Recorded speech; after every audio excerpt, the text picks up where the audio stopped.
রাতে ছেলে মাগুর মাছের তরকারি দিয়ে ভাত খাবে না। তরকারির ঝোল খাবে কিন্তু তরকারি খাবে না। তো ওকে একটা ডিম ভেজে দিলাম। আর ভাতে কয়েকটা আলু দিয়েছিলাম। সে আলু ওকে ভর্তা করে দিলাম। তো ওই ভর্তাটা ভাজতে হবে। কাঁচা আলুর ভর্তা খায় না। তো আলু ভাজলে নাকি ওটা ইয়ে হয় আরকি। তো ওই সিদ্ধ আলুটা ওই খায় না। তো এইভাবে তেলে ভেজে দিই। ডিম আর আলু ভর্তা ভেজে দিলাম। ওই এই ২ টা পেলে খুব সুন্দর ভাত খায়। ওর সঙ্গে মাগুর মাছের ঝোল নিল একটু করে।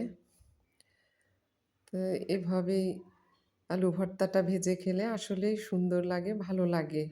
একটু সুন্দর হয়, উপরটা মচমচে হয়। জাস্ট ওই যে ইয়েও না আরকি আলুর চপও না, এটা আলু ভর্তা। ভাজতে হয় একটু বেশি তেলে। ভালো হয় আরকি।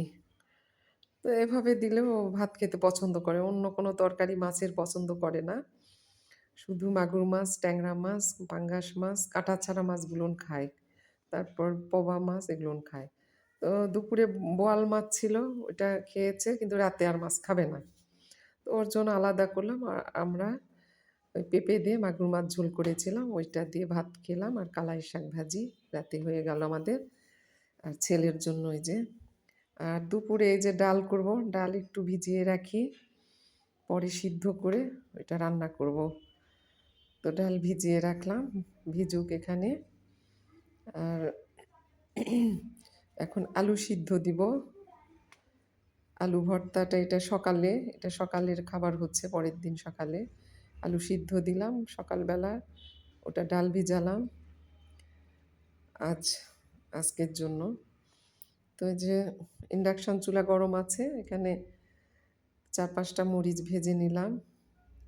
ভর্তা করব। সকালে পরোটা দিয়ে আলু ভর্তা। তো আলু ভাজি খেলে প্রচুর তেল থাকে। এজন্য আলু ভাজি কেউ খেতে চায় না। চায় কিন্তু মুড়মুড়ে করে ওটা দুপুরে ভাজলে ওটা খায়। আর হচ্ছে এই আলু ভর্তা দিয়ে পরোটা খেতে খুব পছন্দ করে। একটু বেশি আলু ভর্তা আর পরোটা দিয়ে খেলে খুব মজা লাগে। খেয়ে দেখবেন, ভালো লাগবে। তো এই যে আলু ভর্তাটা বানাচ্ছি। আলুটা এতই চিটকা, বলা যাবে না যে লাল সাদা একটা আলু আছে না ওইটা। একটু লাল। এই আলুটা খুব চিটকা। আজকেরটা লালই আলু। কালকেরটা ছিল ওরকম সাদা লাল একটু। আজকের এটা লাল আলু।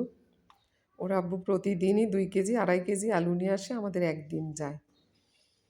তো এই যে ভর্তাটা এত চিটকা হয়েছে বলা যাবে না, এই যে উঠতেছে না, লম্বা হয়ে যাচ্ছে। তো অনেক বছর পরে এরকম চিটকা আলু পেলাম।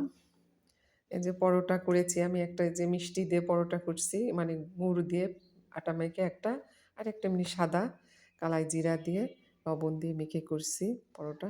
আল্লাহ হাফিজ।